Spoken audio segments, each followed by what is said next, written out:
Muri Kenya itsinda rya mbere rinini nkombe ryatangiye gukora mu guhangana n'ibyangiza ibidukikije no gushakisha hamwe no gutabara ndetse no gufata abaroba batubahirije amategeko.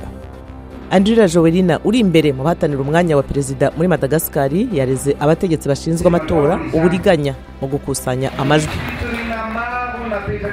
Abanyamisiri baribuka umuhango ukoreshwamo ibikozwe mu isukari wiganzaga cyane mu birori byo kwizihiza isabukuru y'amavuko y'umuhanuzi Muhammad. Muri Kameruni rwiyemezamirimo Boma Mohamed aratoza abakiri bato guhindura imyandamo biogazi yo gutanga ingufu zihendutse.